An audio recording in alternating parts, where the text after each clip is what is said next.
Bueno, muy bien. Bienvenidos todos entonces a este tiempo que nos guía el Señor.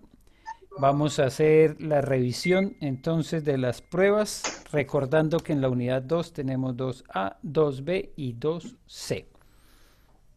Voy a compartir pantalla entonces para ubicarnos en la prueba 2A. Cuando Pastor, decimos, sí, Julio.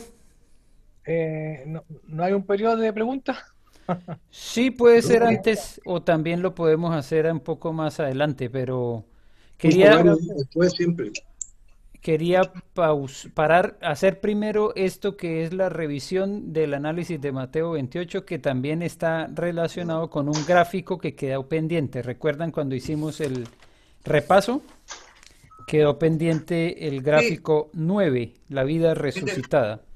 Así sí. que esto lo vamos a pasar rapidito para revisar el gráfico 9 que está en la página 5, si no estoy mal, de sus guías.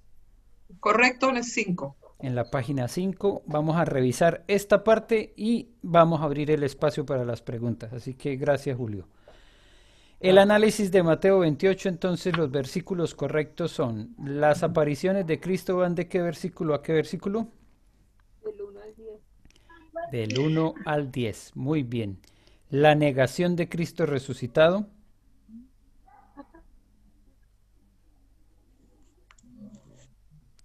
¿De qué versículos a qué versículos? Del 11 al 26. Ah, no, De, perdón. de- Del 11 al 15, del 11 al 15. Muy bien. ¿Y la gran comisión? del 16 al 16 20. al 20. Del 16 al 20. Muy bien. La gran comisión del Cristo resucitado, ¿no? La que envió Cristo Jesús. Ese es el gráfico 9 que estaba en la página 5 que habíamos dejado incompleto y ya Después, está subsanado, ¿verdad? ¿Verdad? Bien. Espacio abierto para preguntas, Julio. Eh, la primera pelota. Tengo una poco de confusión con la palabra Gehenna en relación a que, por lo que entendí, era un lugar que existía donde iban a enterrar a los reos, que siempre estaban quemando basura, pero no sé cómo lo relacionan como fuego eterno. Ahí me confundí un poco. Sí, ayúdeme a ubicarme dentro de la lección en donde lo encontramos. Sí, está en el... En el 2B, que si no me equivoco. 2B. A ver, aquí yo No, puedo, en la página 58. página Sí, 58. el 17.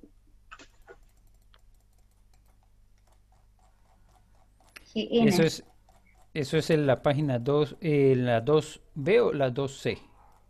No sé, 2C. 2C, sí, me La imaginé. 12. Voy a buscarlo la aquí. 6 o 17.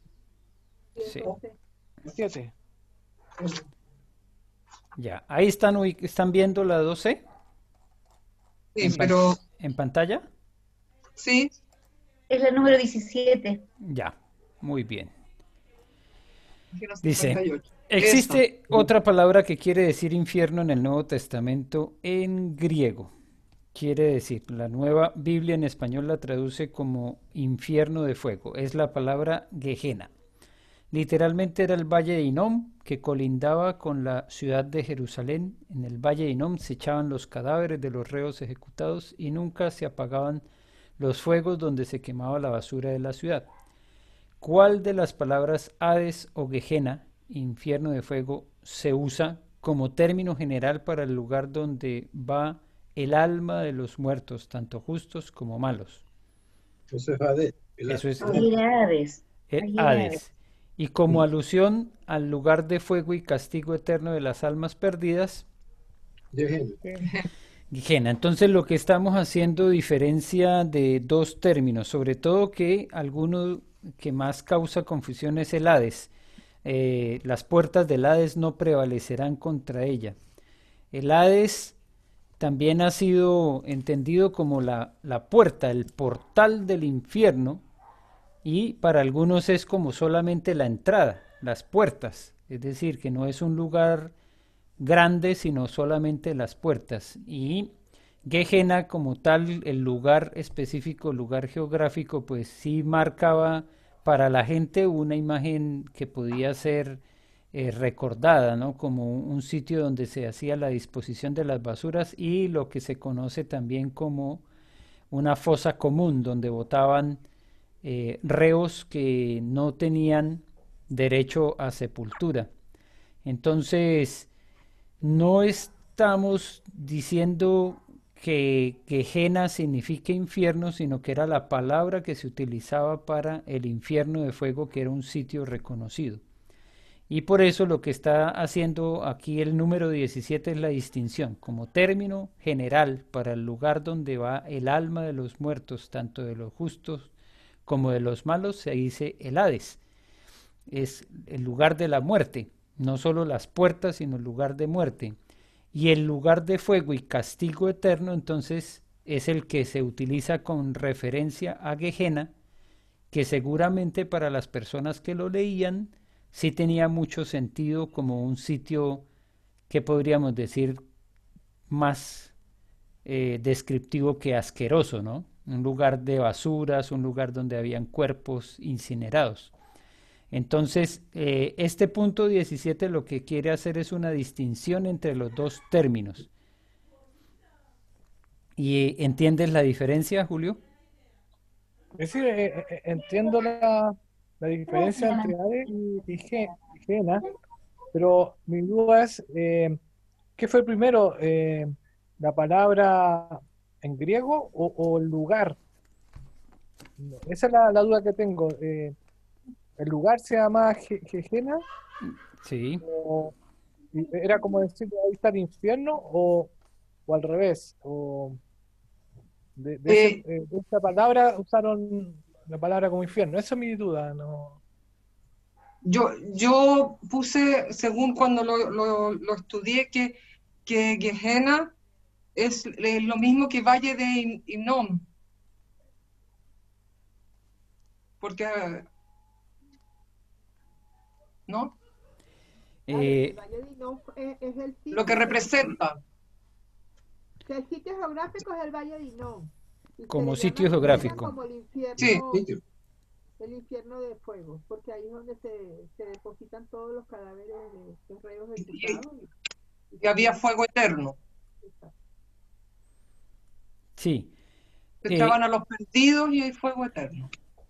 A ver, es que no es tan fácil pensar en qué es primero y qué es lo otro, porque de todas maneras son dos sitios que se utilizaron como referencia. Primero, si hablamos de situación histórica, el sitio se conocía como el Valle de Hinnom antes de que se le llamara Gehenna, porque el término hebreo es el Valle de Hinnom, pero después, y recuerden que en algún momento hablamos de lo que fue la ocupación griega del territorio palestino, que fue aproximadamente en el año 300 antes de Cristo, aproximadamente.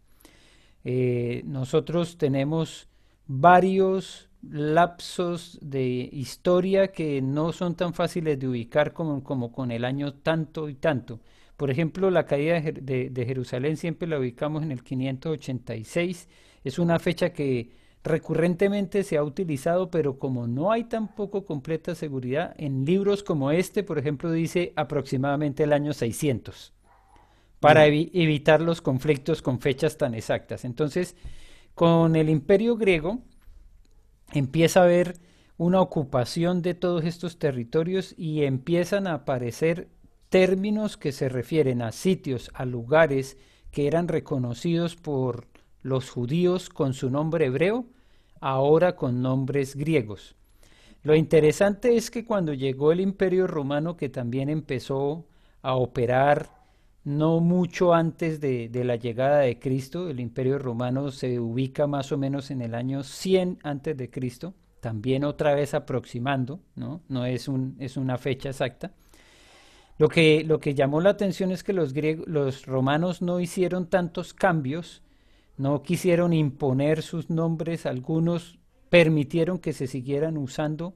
Y por ejemplo el griego koiné, que era un idioma de la región, siguió siendo utilizado como idioma oficial, aunque ya los que estaban gobernando eran los romanos. Entonces, casos como este, el Valle de Hinnom, ahora se llama Gehenna y no cambia de nombre bajo el Imperio Romano. Y si pensamos en qué era antes, pues era el nombre hebreo, después tomó el nombre griego y siguió conociéndose de esa manera, con el nombre griego, Gehenna. A ver, yo voy a buscar un poco aquí. O sea, ya no se Ge- le llamó más Valle de Hinnom. no, para los judíos seguramente sí, pero para el reconocimiento popular, más Gehenna. Y lo que estoy mirando aquí es que la construcción de la palabra en el griego ni siquiera sería Gehenna, sino Gehenna. Es la forma más real, literal de leerlo, Gehenna. Y como uno ve una H ahí, pues tiene la tentación de transformarlo en una J, ¿no? Pero Gehenna es el nombre como debería ser reconocido por el griego. Ahora sí más o menos apuntamos hacia dónde iba la pregunta. Sí, pastor. Ya, muy Gracias. bien. Me alegra. Gehenna. Entonces, a ver, yo estoy tratando de encontrar un término que a nosotros nos ayude a identificar un sitio como algo muy, muy agradable, pero yo creo que uno de los que podría ser más fácil es la palabra paraíso. Cuando nosotros pensamos en que hay una publicidad que dice la isla tal y después dice es un paraíso tropical, ¿qué les hace pensar a ustedes? Es hermoso, ¿Y por que dan qué? ganas de conocerlo. ¿Y por qué? ¿Qué es lo que particularmente te hace pensar eso? Porque uno De se las acuerda casas. de la creación, en el paraíso donde estaban Adán y Eva. Exactamente. Entonces lo que estamos haciendo aquí en este caso también es más o menos lo mismo, es pensar en que hay un lugar que para todos, al verlo o al escucharlo como tal, ya da una impresión de que va a ser terrible, ¿no? De que va a ser horrendo. Así como nosotros tenemos una posibilidad rápida de ver cuando algo dice la palabra paraíso que va a ser muy bueno, muy positivo, que es algo muy agradable. Entonces, esa es la imagen principal de lo que es Gehenna. Gehenna. Creo que ahora Por sí. eso que aquí en la 17 pusieron detrás de Gehenna, entre paréntesis, infierno de fuego. Mm. Claro. Mm. Sí, pues no era un lugar muy lindo de conocer. Y para el que lo escuchaba sabía que de qué se trataba, ¿cierto? Mm. No sé si ustedes han escuchado una anécdota. A ver, vamos a ver si logramos hacer el momento Kodak, aunque no está por ahí Pamela. Pamela, que es la que más le gusta el momento Kodak. Pero, ¿qué es lo que tratamos de identificar aquí en el imaginario colectivo de la gente? Es decir, cuando la gente ve este nombre Gehenna y piensa en lo que significa el infierno, pues yo creo que es una imagen muy cercana, aunque puede ser mucho peor realmente el infierno. Pero la gente que Mm. conocía Gehenna, porque no había servicio de recolección de basuras, porque había que llevar hasta allá ciertas cosas para disponerlas, para eliminarlas, ¿cierto? Para quemarlas. Entonces la gente conocía eso. Yo no sé aquí quiénes conocen el relleno sanitario de Santa Marta. Yo lo conozco. Ah, muy pocos. Yo tampoco lo conozco y hace unos años cuando hubo un incendio por ahí miré unas imágenes, pero nadie va por allá, porque nos vienen No, aquí a recibir las basuras a la casa hasta la puerta. Entonces, en este contexto histórico, ellos sí conocían de qué se estaba tratando. no. Entonces, el momento Kodak es el siguiente, es que llegaron unas personas al cielo y les dieron la posibilidad, les dijeron que si ustedes quieren pueden ir y mirar allá al infierno cómo es la cosa y después vienen y miran acá al cielo y ustedes deciden. Entonces ellos bajaron, ¿sí? Tomaron el ascensor y bajaron por allá a los infiernos y los recibió por allá un personaje así cachudo y con cola y todo eso, y un trincho, y les mostró unas playas paradisíacas y les mostró toda una cantidad de lujos y les mostró fiestas y les mostró todo y les dijo, si ustedes deciden venirse para acá, pues miren. Y ellos se fueron entonces para el cielo y llegaron y encontraron que allá la gente estaba cantando y estaba alabando y dijeron, no, esto aquí está fome, vámonos para allá para abajo. Tomaron la decisión y se fueron para abajo y tomaron el ascensor y cuando llegaron allá abajo se abrieron las puertas del ascensor y eso todo era llanto, eran gritos, era fuego, todo el mundo, fue una imagen espeluznante y le preguntaron, oye, y hace un rato cuando vinimos, ¿por qué no vimos todo esto? Dije, es que hace un rato estábamos en un tema político. Entonces, hoy cuando nosotros pensamos en el infierno, aunque el chiste es muy malo, nos tiene que hacer pensar en qué es lo que nosotros consideraríamos como algo terrible, como algo realmente espeluznante, que no quisiéramos participar de ello. Y eso, pues, podría ser ciertamente un poquitito parecido a lo que realmente va a ser.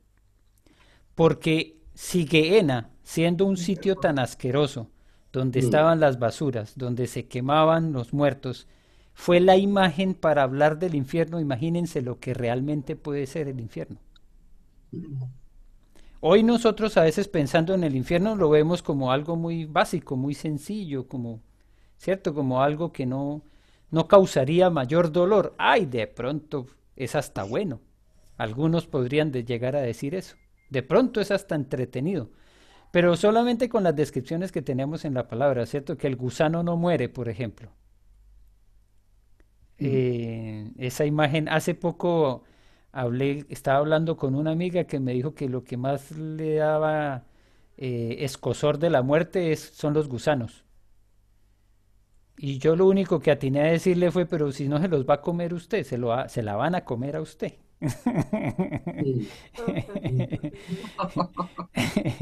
Pero pues claro, porque uno tiene imágenes como molestas, ¿cierto? Como que, uy, no me gustaría ver esos gusanos, pero imagínense si la descripción del infierno es que el gusano no muere y uno puede ver que el gusano está carcomiendo o está haciendo su labor. Ay, no, realmente es bastante molesto, ¿cierto? La imagen.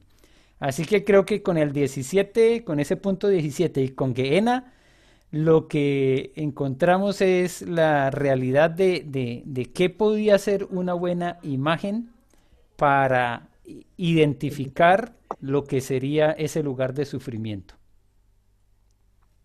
Y diferenciarlo de Hades, ¿cierto? Marcar una diferencia con el Hades, porque sí eran dos palabras que se utilizaban. Bien, estamos ahí entonces, esa pregunta quedó creo que resuelta. ¿Hay alguna otra?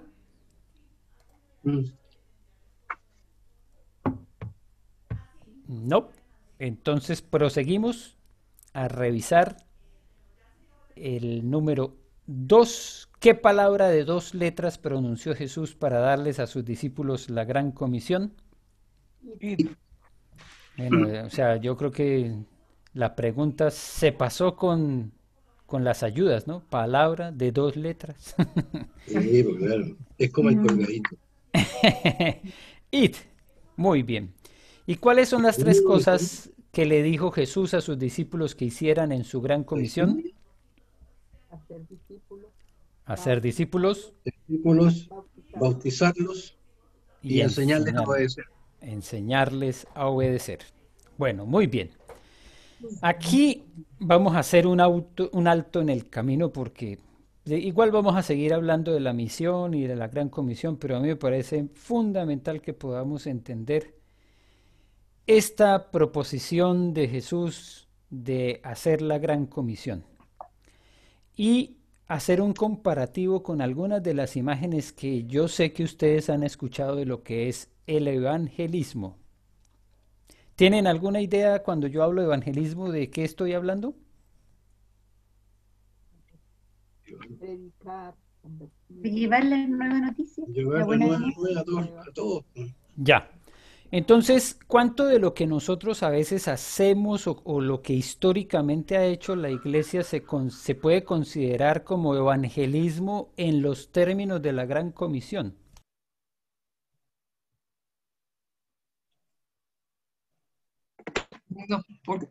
No, muchas veces es como transmitir una información nomás, pero no es tanto como acción. Sí, eso también, yo concuerdo en eso.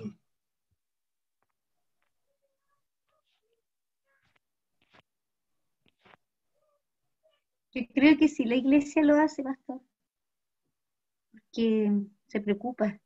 ¿Están abiertos los micrófonos? Sí. No se escucha. No se escucha. Gamaliel, Escucha, No se escucha. no se escucha, Gamaliel. se escucha. Lo que tú hablas.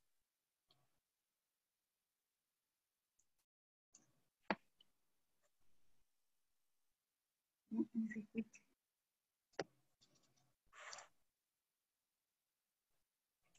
Con luz, se conecta. Mm.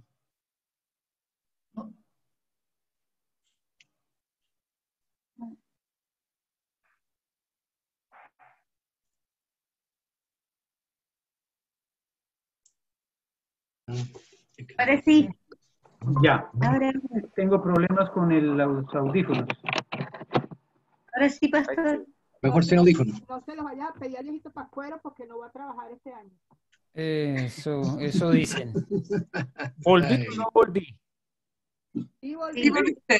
Ya, ven, esos son los audífonos estos que a veces falla. Pero Ok.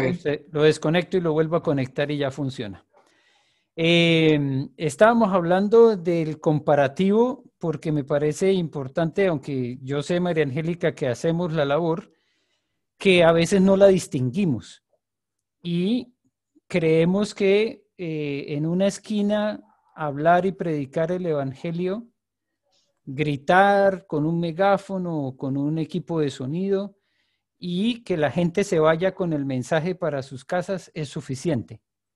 Yo creo que en el estricto No, eso rigor, no. cumplir con el propósito de la Gran Comisión significa entender que estos tres sucesos importantes deben estar acompañando la predicación o el evangelismo.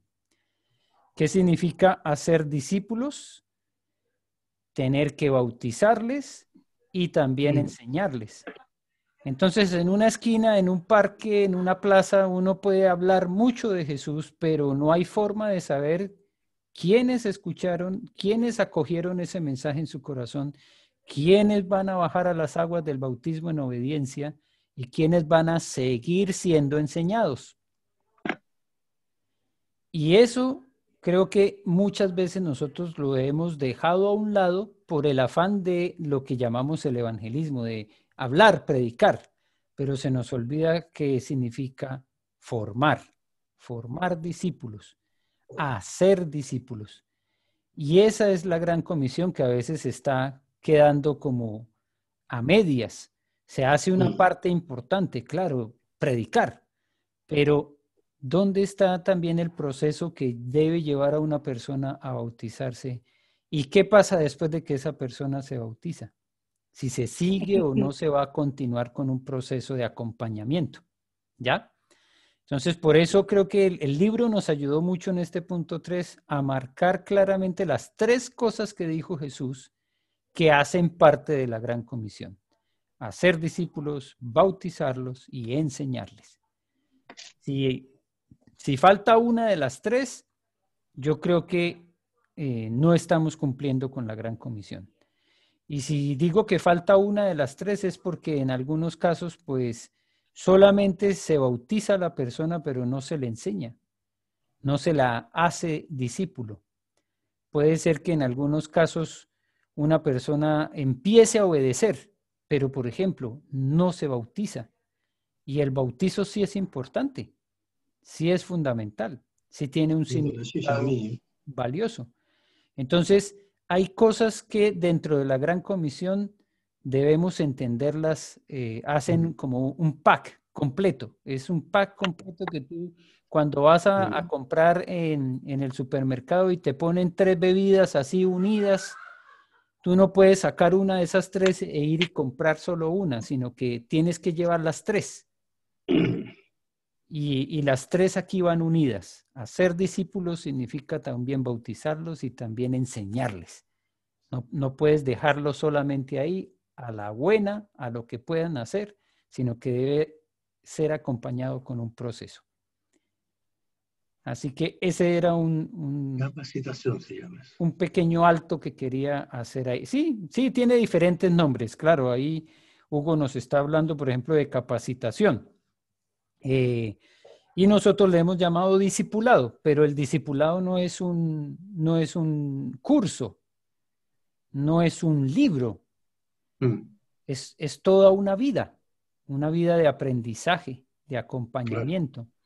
Cuando nosotros miramos el ejemplo de Jesús, no fue por motivos mínimos ni simples que él se fue con estos jóvenes durante 3 años, los 12 apóstoles, convivió con ellos, fueron de un lado para el otro, pasaron momentos difíciles y estuvieron en llanto, estuvieron en alegría.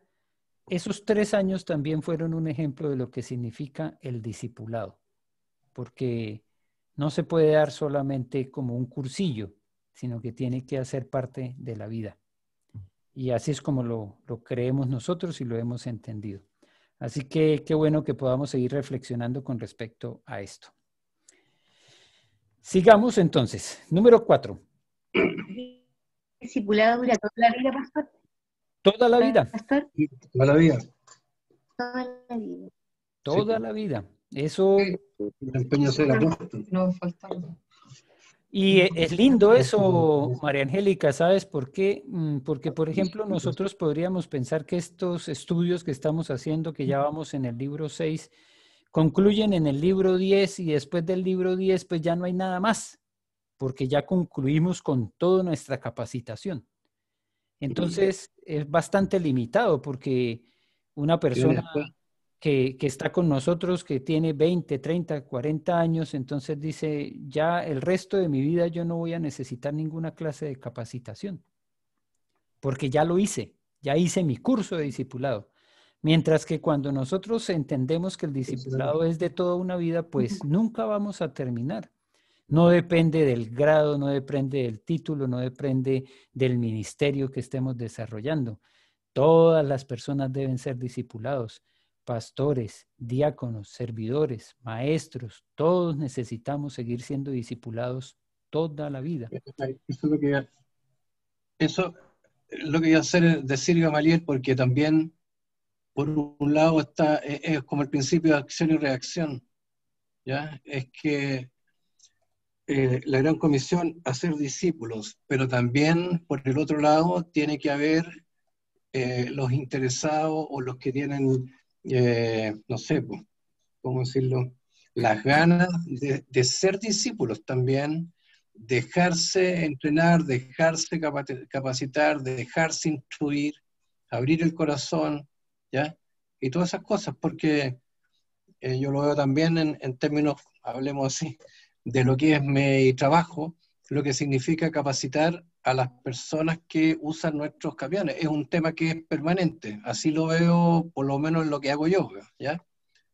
Porque no se puede quedar uno en que ya, pues, capacité y ahí hasta ahí, pues, y le entrego el diploma y vamos. No es tan así, pues. No es tan así. Y aquí creo que es algo similar. Exactamente. No es un diploma, por eso no, nunca termina. Nunca vamos a terminar de aprender. Y por eso es que personajes tan humanos como el apóstol Pablo nos dice, es que yo mismo no pretendo ya haberlo alcanzado. Claro. Yo soy bueno para enseñar, ya tengo varios libros escritos, he mandado muchas cartas, se leen en todas las iglesias, la gente las pone en práctica, pero yo mismo no lo he alcanzado. Muchas iglesias. Sí, fundé muchas iglesias, pero yo no lo he alcanzado. Necesito seguir siendo discipulado. Claro. Y eso Esa es nuestra dependencia, primero que todo en el Señor, pero también es la parte maravillosa de esta convivencia cristiana, que es la iglesia, ¿no? Sí. Que pues en estos últimos meses nos hemos visto motivados a hacer por obediencia lo que nos pide también, ¿cierto? La autoridad, que es la autoridad civil, nuestras autoridades civiles, que no nos congreguemos. Y probablemente en este reconvenir y organizar las cosas para que retornemos, se nos ha dicho que el último grupo al que se le va a permitir que se vuelva a reunir es a las iglesias. Pues por lo mismo, seguimos obedientes porque es la palabra la que nos motiva a nosotros a obedecer a nuestras autoridades. Y no entendemos que no ganamos nada con ser rebeldes y entonces ir a buscar reunirnos por allá en sitios secretos y todo esto, sino que más bien hemos encontrado que el Señor permitió también que estas redes que tenemos hoy, como el Zoom, como el YouTube y como las otras oportunidades, sean aprovechadas para seguir reuniéndonos, para seguir creciendo juntos, para seguir amándonos juntos, para seguir aprendiendo los unos de los otros. Entonces, eso es la iglesia y en este compartir estamos discipulándonos unos a otros. Eso que acaba de compartirnos, por ejemplo, Hugo, con respecto a su propia forma de vida y el trabajo que desempeña y cómo la capacitación que se le imparte a los conductores, porque ellos mismos les venden los camiones, es tan fundamental. Pero Hugo sabe que después de unos 20 o 30 años de un conductor de camión haber estado haciendo exactamente las cosas como a él le parece que debe hacerlas, que venga un personaje por allá de otro país a hablarle y a decirle que lo que está haciendo está mal, que debe hacerlo de otra manera. ¿Cómo te ha ido con esos personajes? Por eso decía que esto es una acción y reacción, porque te encuentras, claro, con estos conductores que llevan 25 años manejando y dicen, ¿qué me vienen a enseñar a mí si yo no necesito, si yo sé todo? Pero la herramienta de trabajo ha ido cambiando. Entonces, cuando te pasan a otro estado, aquí no sé, necesitas capacitarte. Es como nosotros empezamos en el libro 1, vamos en el libro 6 hoy día, ¿no? Entonces, si uno podría decir, no, el libro 1 es suficiente para mí, estoy listo. Pero no es así. Y la pregunta es como cuando ahora lo decías tú, el libro, vamos a llegar al libro 10, y después del libro 10, ¿qué? No, y yo puedo decir que, por ejemplo, con el libro 1, que uno decía, "Oh, pero es como tan como básico y la manera de presentarlo era como ya, y rápidamente vimos que era por la técnica, la manera de poder aprender y que abarcara distintos modos de las diferentes personas, y lo importante que ha sido que fuera así, por más que se veía de otra manera en un principio. Así es. Claro, porque uno no puede pensar que todas las personas de todas maneras están en el mismo lugar, en el mismo nivel, en las mismas alternativas y posibilidades de aprendizaje. Entonces, el libro, por ejemplo, número 1, pues hay varias personas que ya ingresaron, digamos en el caso de Fanny, Jessica, que ya ingresaron con nosotros en el libro 6, y quiero explicar un poco a qué se refiere Marlis con el libro número 1 como algo muy básico. El libro número 1, por ejemplo, presentaba muchas repeticiones, cosas que podían decirse de 2 o 3 formas diferentes, pero para hacer un énfasis y para grabarlo, para que tuviera más fácil en la mente la forma de recordarse. Entonces uno dice, uy, pero este libro es demasiado básico, es casi como para un niño de la primaria básica, ¿cierto? De los primeros años de básica. Y claro que sí, esa es la razón de ser de hacerlo tan básico, porque así como hay personas que llevan 10, 15, 20, 30 años en el Evangelio, también puede ser que se acerque a este libro alguien que no lleva ni un año. Y hacer un desarrollo también de práctica, de tener nuevos hábitos, pues es importantísimo y fundamental. Y por eso El primer libro era tan básico, pero ya en este caso, por ejemplo, en el libro 6 ya han cambiado muchas cosas, que ya no son la misma manera del libro 1. Porque si alguien ha avanzado y ha llegado hasta el libro 6, pues creo que ya ha entendido la dinámica del libro y ha aprendido a hacer las cosas de cierta forma. Así como uno a una persona que recién está llegando al Evangelio no le va a pedir que se estudie el libro de Apocalipsis, porque probablemente va a entrar en pánico. Pero después de que ha dado ciertos pasos en la vida, en su discipulado y en su aprendizaje, cuando llegue al libro de Apocalipsis va a ser más fácil que lo pueda asimilar. Entonces son procesos, y son procesos que para nosotros son esperanzadores. ¿Por qué? Porque como nos va a tomar toda la vida, el Señor sabía que nos iba a tomar toda la vida, su paciencia también con nosotros es así. Porque nadie asegura que cuando tú lees un texto bíblico y lo entiendes, ya inmediatamente lo tienes que poner en práctica y tienes que ser perfecto en esa forma de ponerlo en práctica. Te va a tomar a veces un proceso, ¿cierto? El domingo hablábamos, por ejemplo, del tema de los tributos en la predicación dominical. Entender que dar a Dios lo que es de Dios y a César lo que es del César es algo que es complicadísimo, y algunas personas cuando se les habla, bueno, ¿y ustedes por qué no han aplicado también a su propia vida y al manejo de sus finanzas lo que significa diezmar o ofrendar o dar? Y hay gente que se ofende. Uy, no, eso es imposible. Usted se está poniendo en un tema muy complicado y eso me está invadiendo mi privacidad y cosas de esas. Pero pasará el tiempo y hay algunas personas que con ese mismo paso del tiempo pueden decir con toda tranquilidad, aprendí, entendí. No porque alguien me dijo que tenía que hacerlo, sino porque yo mismo lo entendí. Y eso es el discipulado, entender algunos de esos temas que son difíciles y por fin ponerlos en práctica. Bien, vamos a seguir entonces adelante.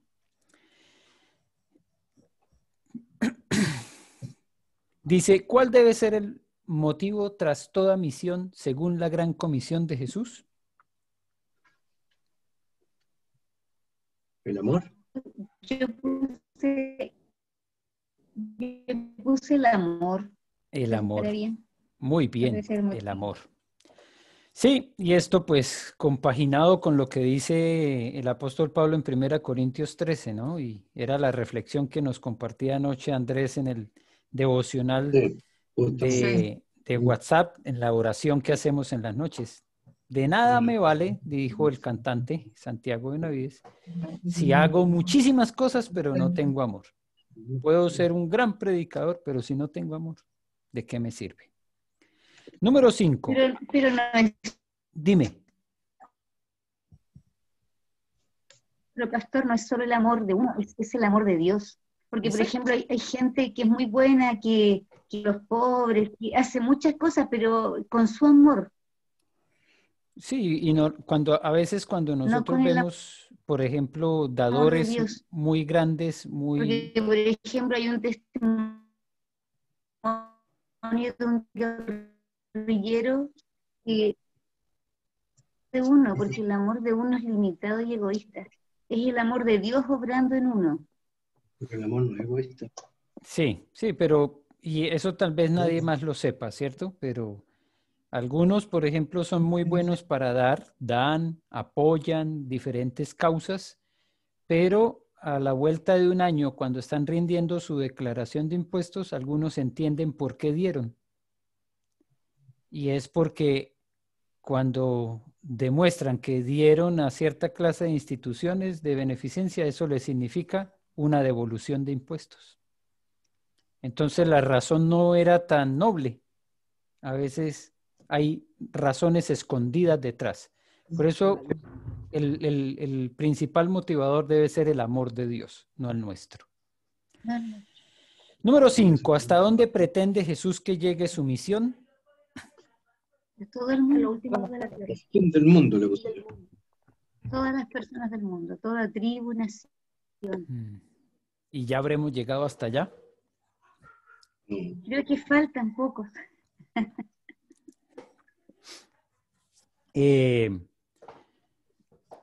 Yo ya les había compartido en algún momento que para nosotros fue bastante impactante cuando llegamos aquí a Chile, porque pues quienes conocen el proceso que nos trajo hasta acá, saben que no lo buscamos, que no teníamos realmente ninguna planificación de salir de nuestro país, pero el Señor se le ocurrió traernos acá. Y el primer año que íbamos al campamento de Caburga, íbamos en el auto hacia el sur, hay una valla publicitaria en la autopista que dice bienvenidos al fin del mundo. Y ahí cuando nosotros vimos eso dijimos, ahí como que tenía mucho sentido eso de hasta lo último de la tierra, ¿no? Hasta el fin del mundo. ¿Por qué nos trajo por acá el Señor? Porque nos faltaba lo último de la tierra tal vez, no sé, pero hace falta más. Eloísa se ríe porque, pero es que Eloísa ya llegó más al sur todavía, ya nosotros solamente llegamos hasta Puerto Varas, pero ya Eloísa fue más abajo. Y hay algunos afortunados que han tenido de verdad la bendición de ir mucho más abajo, ¿cierto? Hasta la Antártida. Y pensar que ahí no es lo último de la Tierra. Ahí no es lo último de la Tierra. Sí, suena bonito y se ve bien en la pancarta y en la valla publicitaria, pero lo último de la Tierra es la última persona de la Tierra. La última tribu, la última nación. Y en eso, hace poco apareció en una de esas islas, como en la que se perdió el de la película esta del náufrago, ¿no? Que estaba allá junto a Wilson.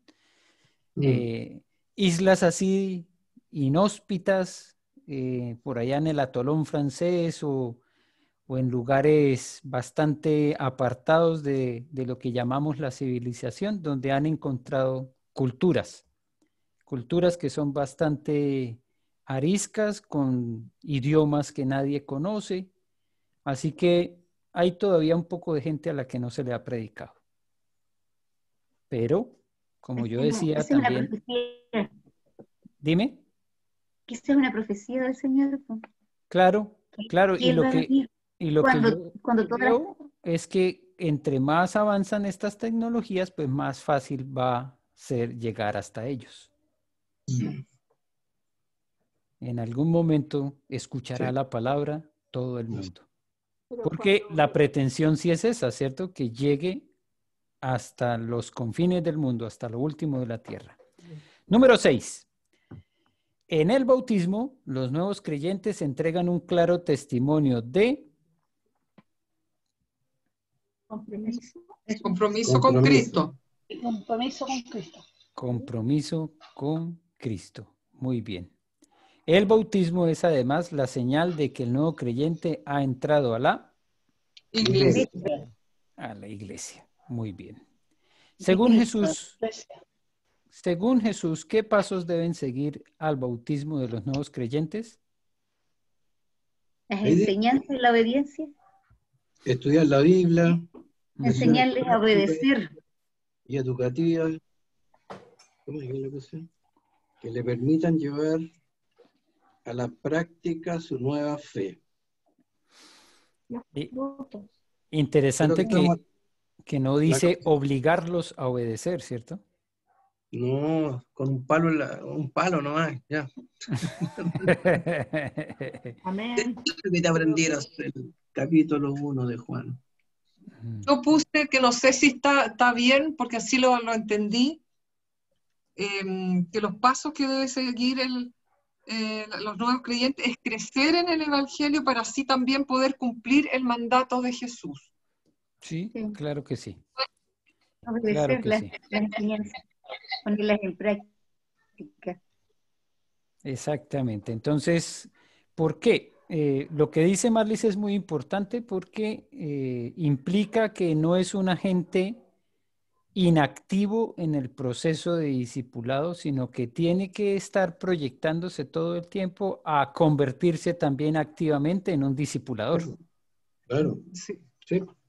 No hay una vía de un solo sentido, donde yo conocí de Jesús y ahora necesito que me disipulen y aquí voy a estar toda la vida siendo discipulado, pero no discipulando, sino que así como lo plantea Marlis, como lo dice el Señor, es ustedes que ahora han sido discipulados tienen que estar dispuestos a discipular también a otros. Mm.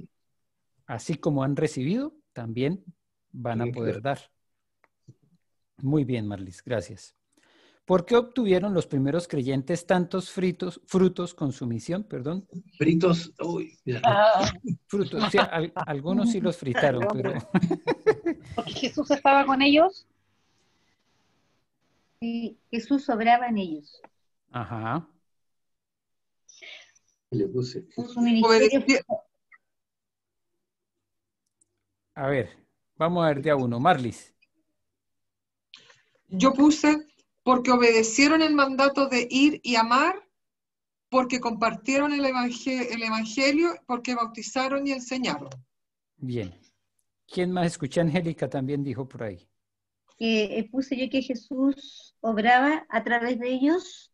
Su ministerio fue confirmado por la autoridad de Jesús y porque estaban llenos del Espíritu Santo. Bien. Ya yo. Tenían el poder del Espíritu Santo. ¿Alguien que tenga un punto extra además de estos?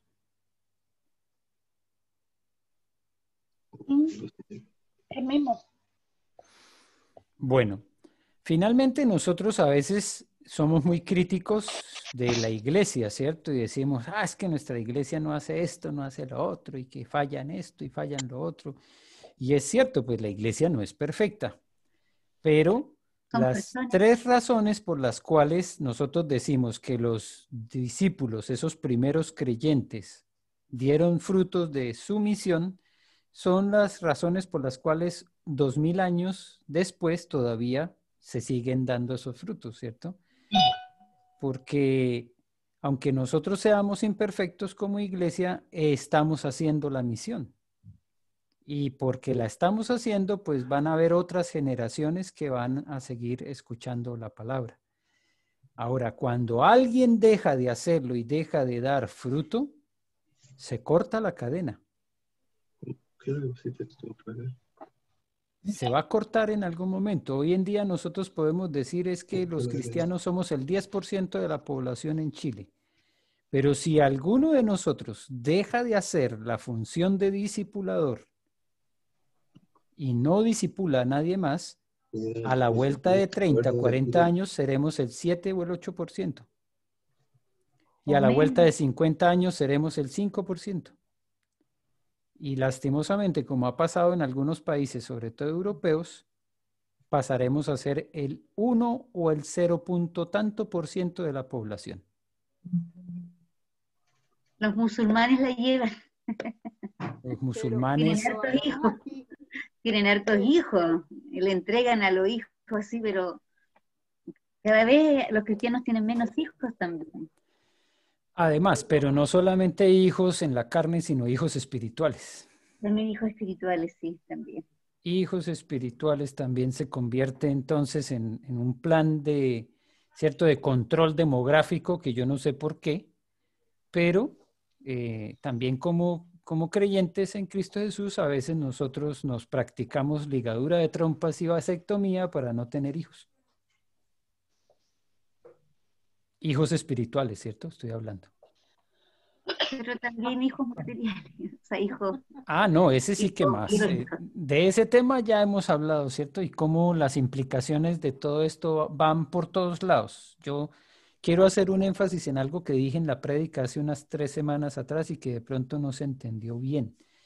Pero miren, esto es tan increíble que en este momento siguen habiendo muchos niños para ser adoptados. Eso no es nuevo. Hay por muchos años, digamos, pongamos un ejemplo, desde hace 50 años han aparecido niños para ser adoptados. Y lo que en algún momento era un tema complejo porque no había niños.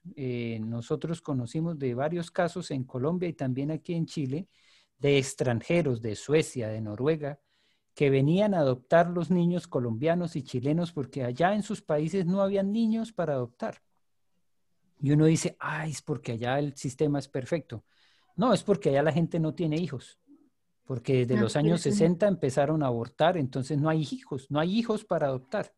Y venían acá porque aquí los métodos de planificación y el aborto pues no fueron aceptados, entonces aquí habían más niños para adoptar. En este momento todavía hay familias que quisieran tener hijos y no pueden, y no hay muchos niños para adoptar. ¿Por qué? Porque ahora hay más abortos, ¿cierto? Ahora hay más control demográfico a través de preservativos y métodos de planificación.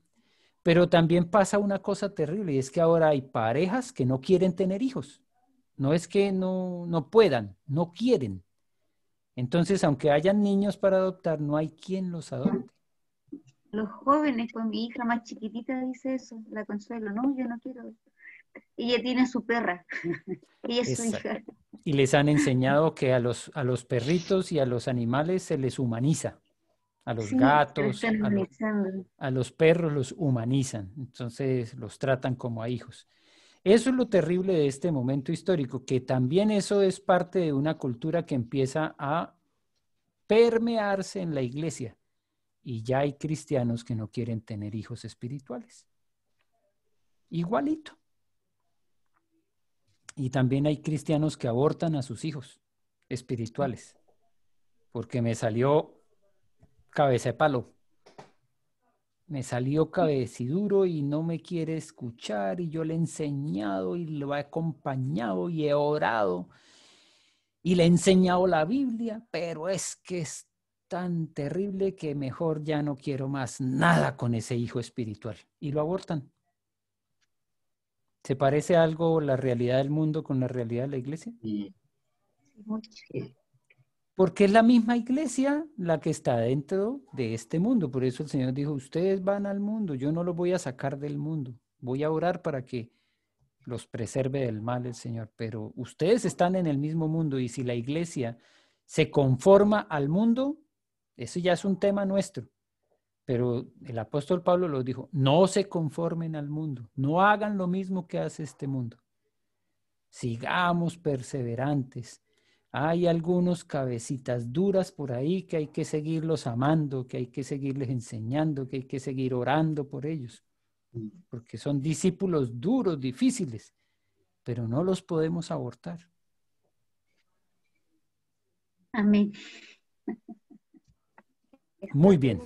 La pregunta 8 no tiene, cuando la hacen aquí, yo lo relacioné un poco con el hecho de que estos primeros clientes cumplían con las tres cosas que Jesús les dijo a sus discípulos, o sea, con el hecho de hacer más discípulos en la predicación, bautizarlos y enseñarlos a seguir el camino de Dios.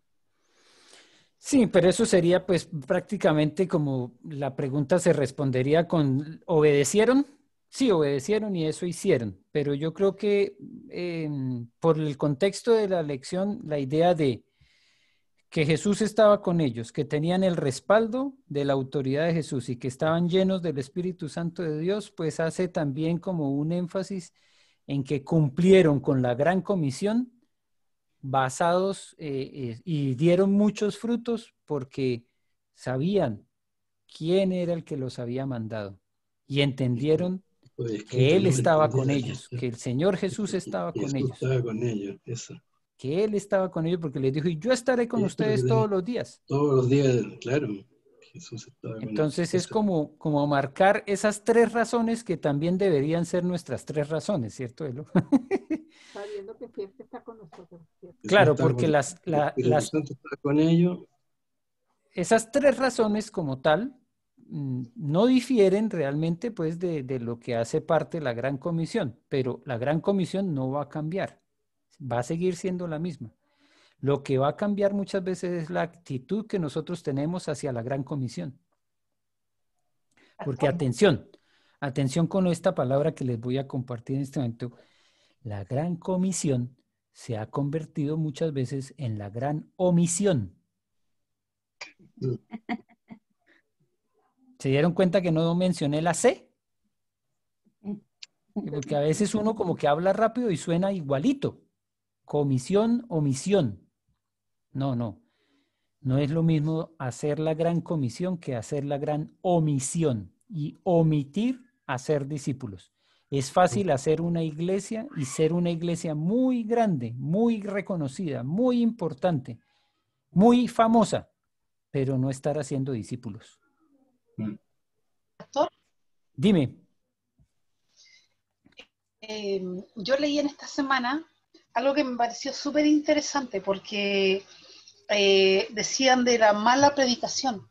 Hablaban de que la iglesia sí ha crecido harto, pero la verdad es que son muy pocos la gente que tiene una membresía con un compromiso alto.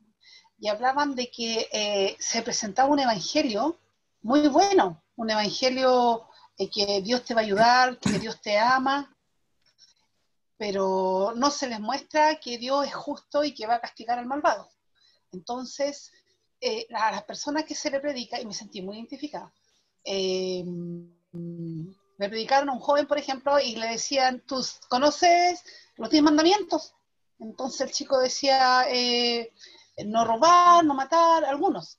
Entonces, y le decía el entrevistador, ¿y tú has mentido? Sí. Ya decía, entonces, ¿ya quebrantaste la ley de Dios? Sí. ¿Y has robado? No. A ver, pero espérate, le decía, recién me dijiste que has mentido, o sea, por lo tanto eres un mentiroso. Sí. ¿Y has robado? Sí, cuando era joven, un chicle. Ya, entonces también eres un ladrón, de acuerdo a lo que estamos hablando, le decía él. Sí. ¿Y has mirado a algunas chicas? Y se pone a reír el niño. Entonces dice, ya, entonces son tres partes de la ley que no has cumplido.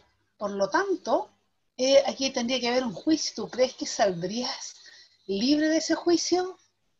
Y el chico decía, sí, porque no he matado a nadie, pero robaste, le decía, porque lo confrontaba con el pecado, lo llevaba al pecado. Entonces ya cuando el niño no se vio que no tenía de dónde zafarse del pecado, ahí recién le mostró que la única forma de poder perdonarse sus pecados es aceptando la gracia de Cristo. Y lo encontré genial porque yo también, cuando yo me convertí al Evangelio, y antes yo no me creía una mala persona porque no había matado a nadie, porque uno siempre busca, trata de acomodar las cosas. Pero cuando te confrontan con el pecado, no hay escapatoria para el ser humano. Entonces, es mostrarte la ley y después darle la solución, porque nadie pudo cumplir la ley, solamente Cristo. Entonces, la ley se puede cumplir a través de Cristo solamente. Entonces, es confrontar a la persona con el pecado. Porque si bien hay iglesias grandes y de mucha emocionalidad y todos alaban y todo bien, pero no hay un compromiso serio. Entonces, eso quería decir que lo encontré bueno. Sí, gracias, Meche. Esto puede ser un poco como lo que sucedió aquí en el antejardín de mi casa, y es que con el invierno, con algunas lluviecitas que cayeron, por fin pudimos ver un poco de pasto alto, y se veía bien verdecito y el pasto alto, pero ese es un tema de la estación, porque realmente llega el verano y el sol quema harto todo ese pasto y a veces lo que uno ve muy verde, pues ya no se ve tan verde, se ve más bien es como café. Entonces a veces uno dice, ¿qué es ser un cristiano? ¿Verse muy verde? ¿Verse muy llamativo? ¿Parecerlo? ¿O qué es lo que realmente me hace a mí un discípulo de Cristo? Entonces un escritor, Rick Warren, que tiene un reconocido cierto ministerio con una vida con propósito, una iglesia con propósito, yo creo que ustedes han escuchado algo de él, dijo, las iglesias de hoy parecen verdes pastos sembrados allá en una pradera. Se ve grandísimo, se ve muy verde, son muchos las plantas de pasto que hay ahí, pero tú las tomas y las jalas y las arrancas. Pero el cristiano verdadero no es pasto, es un roble plantado con muchas raíces, muy arraigado en la tierra, que soporta los vientos, que soporta las tempestades y que soporta cualquier clase de dificultad que venga en la vida, que nada lo arranca tan fácilmente. Y eso no se puede lograr de la noche a la mañana, no es solamente por el invierno porque caiga mucha agua. A veces puede caer un poco de agua y ya con eso va a crecer el pasto, pero no va a tener más raíz. Cuando está pequeño, cuando está grande, tú puedes arrancar el pasto de la misma forma. Entonces es un roble, es un proceso que como en los robles los lleva por años a crecer, a fortalecerse y a permanecer firmes. ¿Qué eres? ¿Pasto o roble? Esa es una buena pregunta que debemos hacernos en algún momento en la vida. ¿Vienen los problemas, vienen las dificultades y me arrancan o me mantengo firme? Ahí hay una gran diferencia entre un discípulo y un seguidor. Bien, sigamos entonces. Número 9. ¿A quién envió Jesús para que nos diera el poder de llevar a cabo su gran comisión?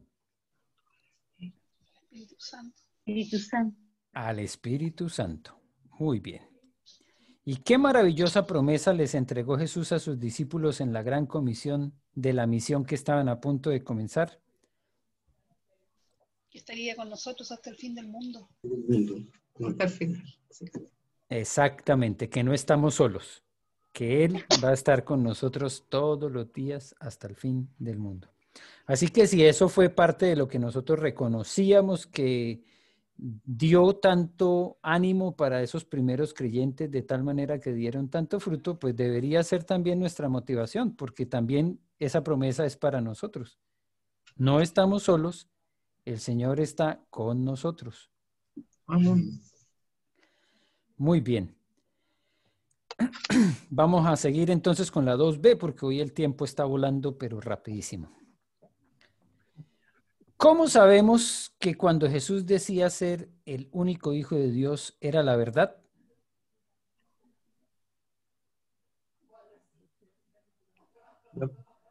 Porque Dios Padre lo resucitó. Exactamente. Muy Que bien. Dios levantó de los muertos. Porque lo levantó de los muertos. ¿Cómo podemos estar seguros de que Dios Padre Yo aceptó? puse ahí porque resucitó. Porque resucitó. Ujú. Porque su cuerpo fue transformado. Ya. Y número 2, ¿cómo podemos estar seguros de que Dios Padre aceptó el sacrificio de Cristo por nosotros? Lo ascendió. Fue recibido nuevamente en la En el gloria, cielo. en el cielo. Sí. Mencione 2 verdades importantes en cuanto al cuerpo resucitado de Jesús. Era el mismo cuerpo de antes. Ujú. Y el otro era que el mismo cuerpo fue transformado. O sea, lo reconocieron. Es que no, yo no sé, por ejemplo, a veces se nos muestra siempre, claro, un Jesús así con una barba, con un cabello largo. Pues no sabemos exactamente cuál era la apariencia de Jesús, sin embargo, la primera antes de morir y la segunda después de morir era la misma porque lo reconocieron. Y lo otro que también debemos mencionar ahí es que sus heridas seguían siendo visibles. Después de la resurrección, pudo Tomás poner su mano en las heridas, o sea que seguía siendo Eso- el mismo cuerpo. Podía ver y tocar. Ya. Es que eso en la 4 que entiendo yo que ahí era la respuesta de Ah, no, yo no puse nada. Claro. una Número- prueba que demuestre que Jesús resucitó el mismo cuerpo. 4A, Cuando- escriba una prueba que demuestre que Jesús resucitó con el mismo cuerpo. Cuando Tomás lo vio y lo tocó su herida y las vio y todo eso. Y también No. de que era un cuerpo transformado, la parte B. Pasó la Porque puerta y después apareció- se le- ellos. Apareció cuando estaban las puertas cerradas y la otra que desapareció así de la vista, De la La nada. vista de ellos. de la nada. Bien. 5. ¿Qué nos promete la resurrección en cuanto a los cuerpos de los creyentes en la futura resurrección? Sí, dime, Marlis. Yo quiero saber si yo en la 4A puse una prueba, es que fue reconocido por muchos. No, que tenía el micrófono apagado, no me escuchaban. Gracias. Ya. Gracias, hija. Esa también hace parte de lo que sería como la 3, pero una tangencial que es como más palpable, lo que lo que dijo Hugo, que tocó, que Tomás lo tocó. Entonces no fue solamente visible, sino también fue palpable. Yo esa la había puesto en la 3. Ya, puede ser intercambiables de todas maneras. O Entonces, sea, la por eso una lo complementa a la otra. Yo por eso Sí, también eso cuando es lo estábamos que leyendo la pensaba que 3 me adelanté un poco a la 4 Claro, porque es sí, inevitable mencionar las dos. Cuando es estábamos que hablando de están, la 3, yo me avancé a la sí, 4. claro, Sí, por pero eso es que están relacionadas las dos, la 3 y la 4. Están muy Angélica, relacionadas. Por eso es que la 3 no está muy bien.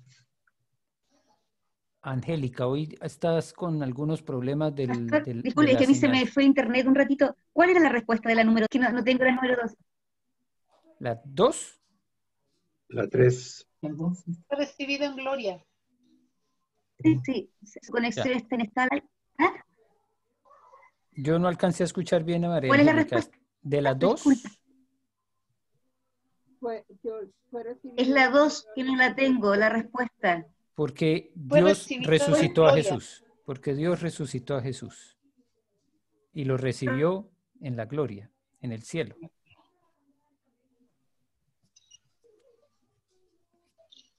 De que la cámara se queda pegada de María Angélica a Resucitó en ratos. la otra, la ascensión y lo recibió en el cielo. Sí, parece que la señal estaba un poco deficiente hoy para María Angélica.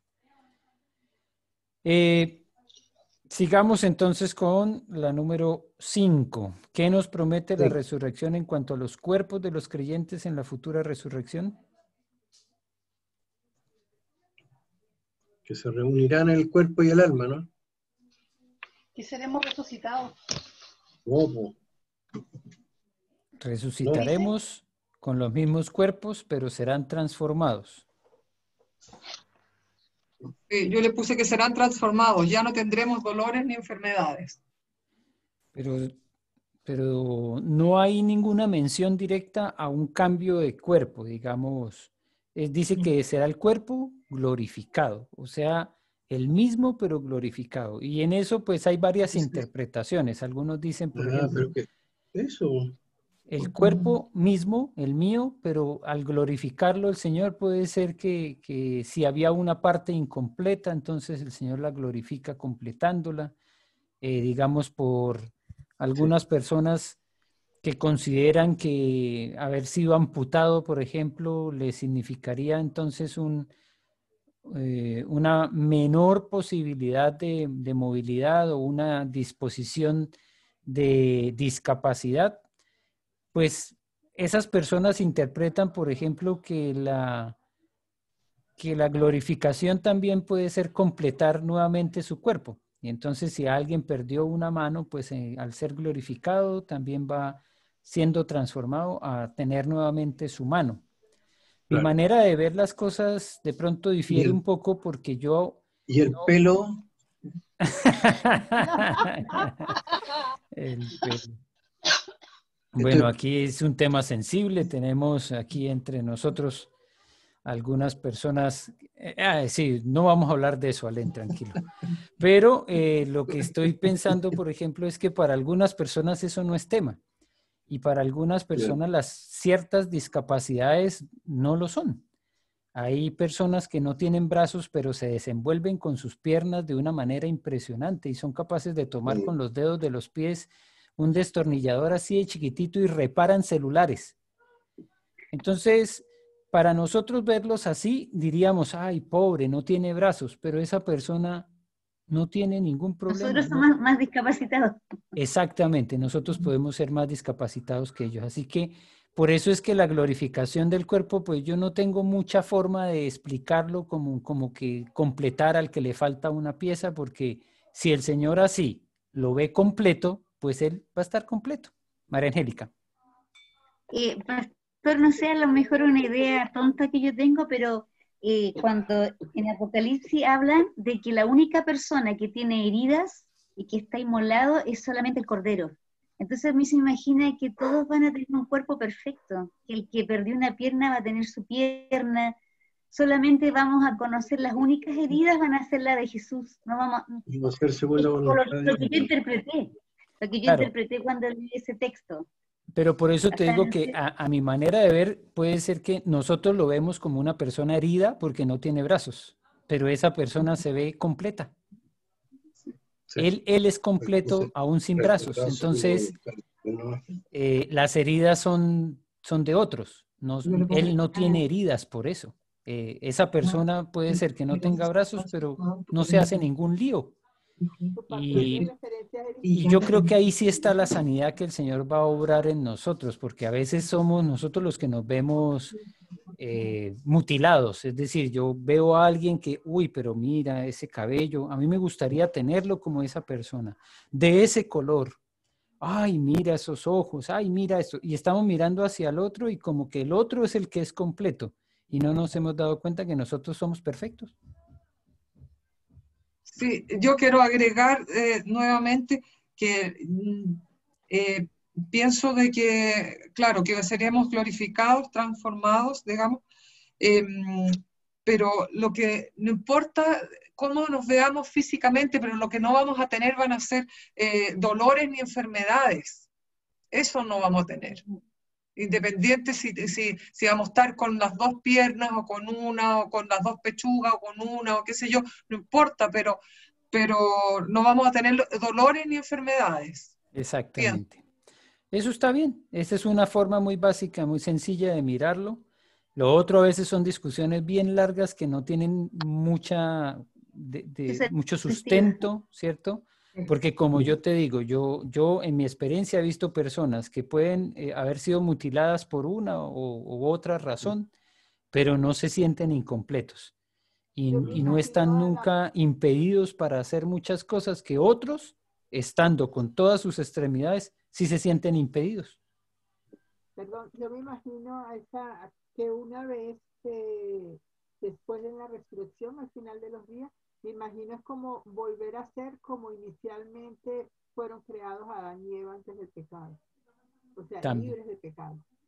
También libres de eso es una pecado, buena de forma de pecado. verlo. Ese es perfecto como lo plantea también Eloísa, y es como mirar a la humanidad antes de haber caído. Ahí estábamos en perfecta comunión con el Señor, no habían sido abiertos los ojos, y vean que estamos hablando de cosas, hemos estado hablando de temas de corporales, ¿cierto? Que le falta un brazo, que esto, que el cabello y todo esto, pero no, En lo espiritual. pero no porque no sea importante, sino porque también el texto nos dice que apenas ellos tomaron del fruto que era prohibido y fueron abiertos sus ojos, se vieron desnudos y no les gustó lo que vieron. Y antes de eso, igual estaban desnudos. A partir de eso siempre hemos sido pecadores. A partir de eso, también hemos visto un resultado del pecado al no aceptar ni siquiera nuestro propio cuerpo. Entonces, Ay, a mí me gustaría que tuviera esto, o esto otro, o no tener esto, o cambiar esto, o cambiar lo otro. ¿No les ha pasado eso? La juventud me pasaba eso, ahora no.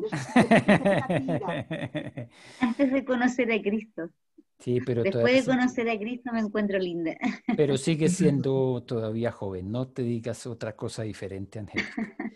Muy bien, vamos entonces al número 6. Mencione 3 beneficios de la ascensión de Jesús. El Espíritu Santo mora en nosotros. Amén.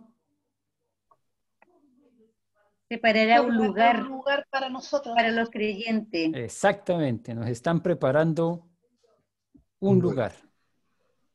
Y ya tenemos un abogado que tenemos intercede abogado, por nosotros. intercede por nosotros, imagínense. A ustedes que les gusta cambiar el color de su casa y todo eso, sí saben que ya tenemos el color de la casa allá en el cielo, ya el Señor nos la está pintando y todo. ¿No sabían? La Biblia dice que ya tenemos el color de la casa y todo. ¿Así? ¿Dónde? Él dijo que nos iba a preparar una morada. No me gusta ese morado muy fuerte. No está Gregory. Yo me río. Pero igual se rieron. Sí. Número 7. Porque no entendía hasta después. Color lila. Gracias por la honestidad. Sí, pero que cambia con diferentes traducciones, puede cambiar. Pero mi hija, que es diseñadora gráfica, dice que el color morado no existe.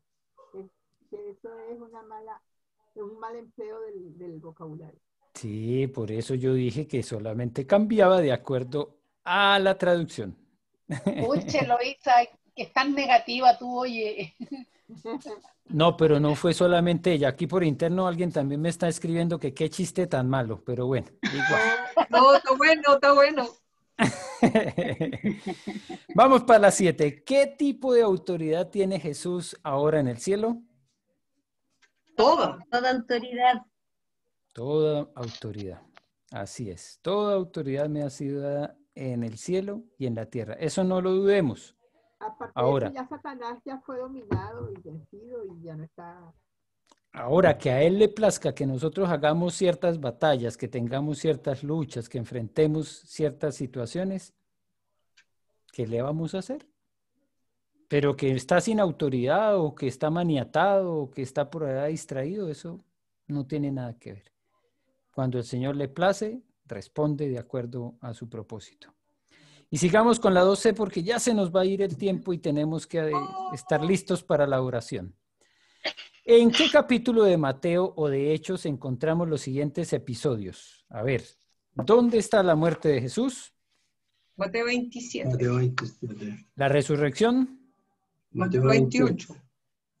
la ascensión de Jesús Hechos 1. Eso es 1. y la venida del Espíritu Santo. Hechos 2. Hechos 2. Aquí tenemos entonces el intercambio, el paso que vamos a tener del tema que veníamos tratando en el Evangelio según San Mateo y en este caso el último capítulo, la vida resucitada y la paulatina, ¿cierto? Intromisión en el libro de los Hechos. Por eso la siguiente pregunta está ya tocando más temas que tiene que ver con el libro de Hechos, ¿no? ¿Cuántos días pasaron entre la muerte de Jesús y su resurrección? 3. 3. ¿Dónde se encontraba su cuerpo durante este tiempo? En la tumba de José. Mateo.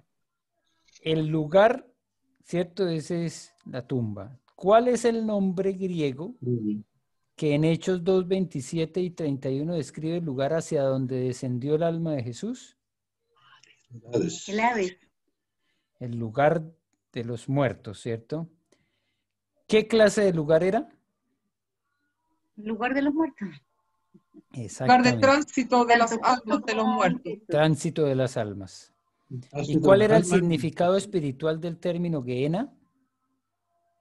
Lugar de fuego y castigo para las almas perdidas. Castigo Morada eterna de perdidos. para los malvados también puede ser. Muy bien. Las almas perdidas. Ahí ya creo que ese tema lo habíamos tratado con suficiencia. 3A. ¿Cuántos días pasaron entre la resurrección y la ascensión?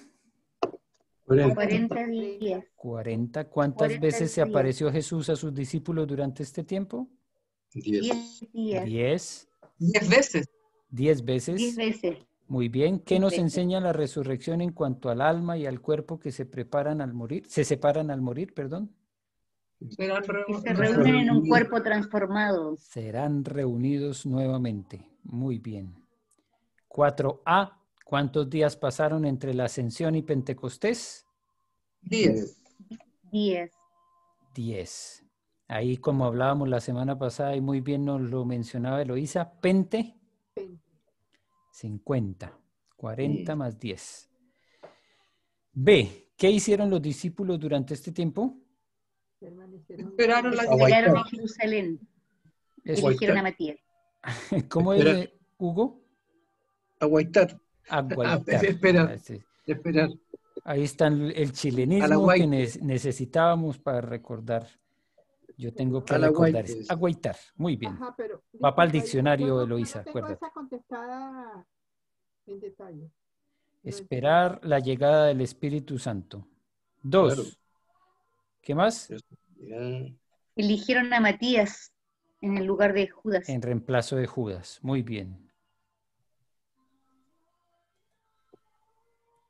Ah, sí, pues, eso. Muy bien. 5. A, la primera parte. ¿Cuál es el nombre de la festividad judía durante la cual vino el Espíritu Santo? Pentecostés. Pentecostés. Muy bien. ¿Qué significa este término griego? 50 días. 50 días. Muy bien. ¿Y quién es el único que sabe cuándo ocurrirá la segunda venida de Cristo? Dios el Padre. Dos. Solo Dios el Padre. Y número 7, ¿a través de quién continúa el Señor su ministerio en la tierra hoy en día? A través de su iglesia. A través de sus creyentes, sí. Él continúa y a través del Espíritu Santo. Exacto, el Espíritu Santo obrando en la vida de los creyentes. Muy bien.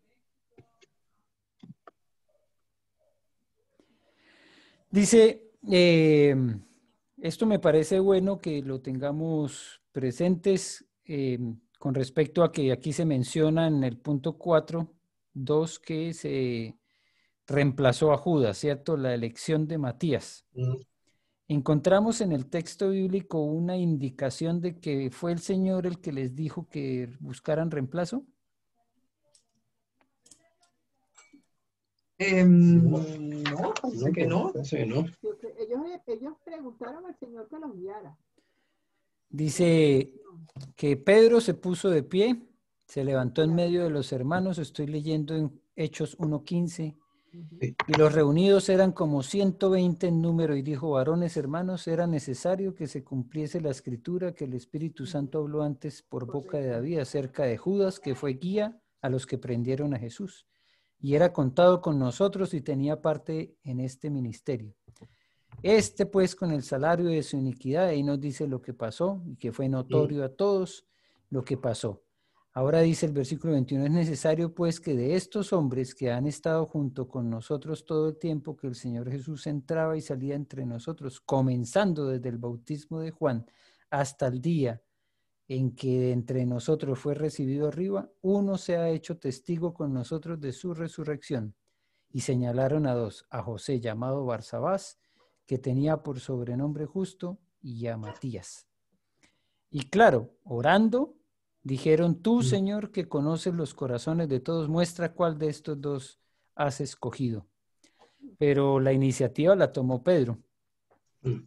Algunos por eso entonces dicen, cuando hablan de los 12 apóstoles escogidos por el Señor,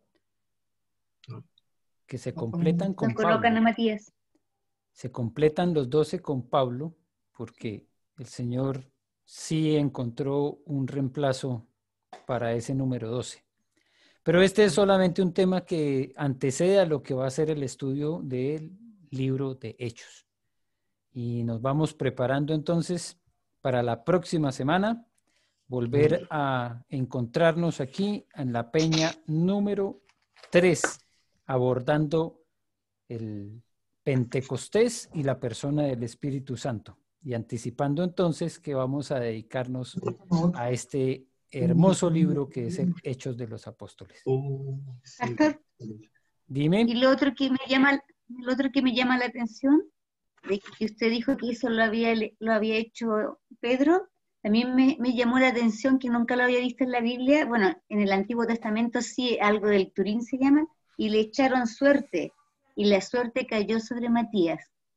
Como que eso también me chocó un poco, porque Lo tiraron, como que lo vi como poco espiritual, eso. tiraron una moneda con la cara del César.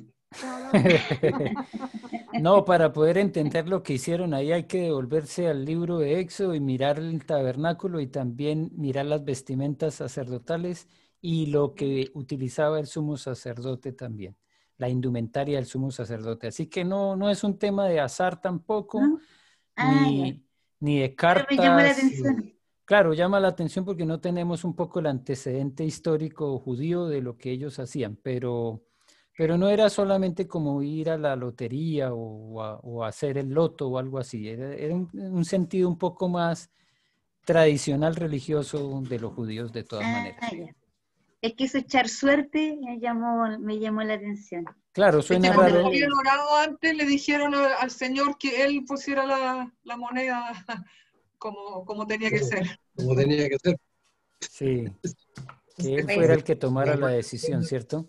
Bien, de todas maneras, pues aquí llegamos con nuestro estudio por el día de hoy. Voy a pedir el favor a Mercedes que nos despida en oración y la próxima semana entonces seguimos con el número 3, la unidad 3. Les anticipo antes que ore Mercedes que en la semana de fiestas patrias, es decir, la subsiguiente, no vamos a tener... perdón, eso era la pregunta que yo les quería hacer. Si el próximo martes, que ya estamos en Semana de Fiestas Patrias, si alguien va a tener de alguna clase de actividad que se considere de pronto como una intromisión, porque normalmente en la Semana de Fiestas Patrias no tenemos reunión. Eso era lo que yo... Porque estábamos de No va a haber viaje, fiestas la patrias, pasear. pastor. No va a haber fiestas patrias, así que No va a haber Pero algunos fiestas en su viajan casa y eso, nomás. pero... hacemos tiquitín en el instituto. Ya, por eso quería hacer la pregunta, porque sí, tradicionalmente esa semana no teníamos reunión. También Yo porque creo el que año por el pasado nos contrario. reuníamos los jueves, claro. Sí, Sí. pues. Y normalmente Ahora- caía muy cercano ahí al 18, pero este año Claro. entonces vamos para adelante nomás. No. Sí. Además, sí, pues además que el feriado el día viernes que sigue, o sea, No, Ya. no hay y problema. aparte de eso, Ya, más fue que me bien acordé eso- ahí eso que nos ayuda algo al que yo espíritu y tenía nos ahí llena. con las fiestas patrias, claro. Pero mejor preguntarlo de todas maneras. El próximo martes entonces igual nos vemos con la lección 3. Sí, pues. Mercedes, por favor.